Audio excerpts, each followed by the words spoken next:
देवशयनी एकादशीला ही एक सेवा जर तुम्ही केली तर भगवान विष्णूंची कृपा निश्चित आहे. पण कोणती सेवा? तर सर्वात आधी थांबून घ्या. देवशयनी एकादशीच्या दिवशी अशी एक चूक अनेक भक्त नकळतपणे करतात आणि एक अशी सेवा आहे जी जर केली तर भगवान विष्णूंची विशेष कृपा तुम्हाला मिळणारच आहे, जे की शास्त्रसंमत आहे, शास्त्रात सुद्धा सांगितलं आहे. पण ती सेवा नक्की कोणती?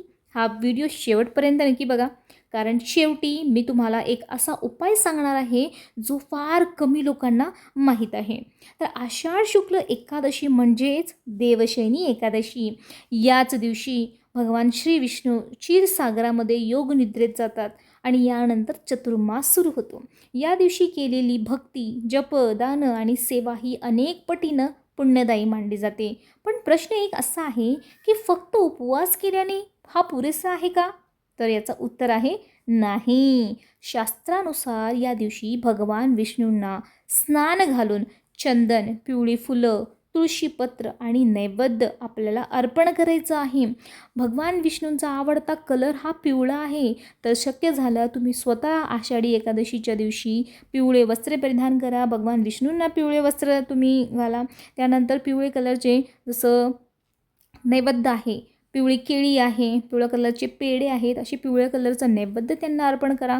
पिवळे कलरची फुलं त्यांना अर्पण करा. तर भगवान विष्णू खूप प्रसन्न होतात. तुळशीचे पत्र त्यांना अर्पण करा. आणि छोटी मूर्ती छोटी पण कीर्ती मोठी हा म्हण तुम्ही ऐकला असेल. तर ओम नमो भगवते वासुदेवाय हा जो मंत्र वाटायला खूप छोटा आहे पण त्याची कीर्ती तितकीच मोठी आहे. खूप प्रभावी मंत्र आहे.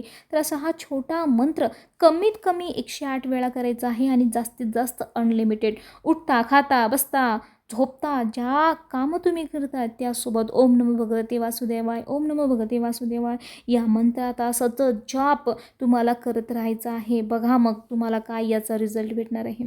विष्णू सहस्त्रनाम किंवा देवशयनी एकादशीची एखादी कथा, व्रत जे काही आहे ते तुम्ही वाचा, ऐका. यूट्यूबवरती ग्रंथ असेल तुम्ही त्याच्यातून ऐका. खूप मोठा याने तुम्हाला पुण्य मिळणार आहे. पण आता सर्वात महत्त्वाचा भाग म्हणजे काय? बघा, आपण कथा वाचली, आपण भगवान विष्णूंची पूजा केली, आई लक्ष्मीची सुद्धा या दिवशी तुम्ही पूजा करा. त्यांना नैवेद्य अर्पण केलं, कथा वाचली, नामस्मरण केला. पण अशी आता कोणती सेवा आहे जी भगवान विष्णूंना खूप जास्त अत्यंत प्रिय आहे? तर उत्तर आहे तुळशीची सेवा. तुळशीला या दिवशी पाणी अर्पण करू नका, कारण आई तुळशीचा उपवास असतो. त्यांच्यासमोर तुपाचा दिवा लावा. गंध, अक्षता, हळद, कुंकू, फुलं अर्पण करा. प्रदक्षिणा घाला. आई तुळशीची प्रदक्षिणा घाला आणि मनोभावे त्यांना प्रार्थना करा की तुमच्या आयुष्यातले सर्व अडथळे काढून टाकावे आणि तुम्हाला आरोग्य, सुख, संपत्ती जे काही तुम्हाला हवं आहे सर्व गोष्टी तुम्हाला मिळावे आणि त्यासाठी तुम्ही प्रार्थना करू शकता. त्यानंतर शक्य असलं तर जे गरजू व्यक्ती आहेत त्यांना अन्नदान करा. दानात दान श्रेष्ठ अन्नदान याला म्हणतो आपण.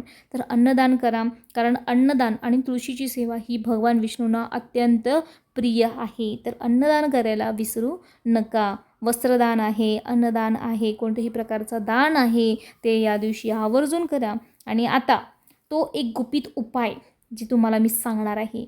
देवशयनी एकादशीच्या रात्री झोपण्यापूर्वी भगवान विष्णूंच्या समोर एक तुपाचा दिवा लावून मनापासून एकच प्रार्थना करा की हे श्रीहरी, माझ्या कुटुंबावर तुमची कृपा सदैव राहू द्या.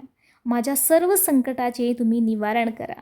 तर अशा प्रकारे ही एक प्रार्थना तुम्ही करू शकता. असे श्रद्धेने जर तुम्ही प्रार्थना केली तर तुमच्या मनाला शांती मिळणार आहे आणि तुमची भक्ती जी आहे ते अधिक दृढ होणार आहे, मजबूत होणार आहे.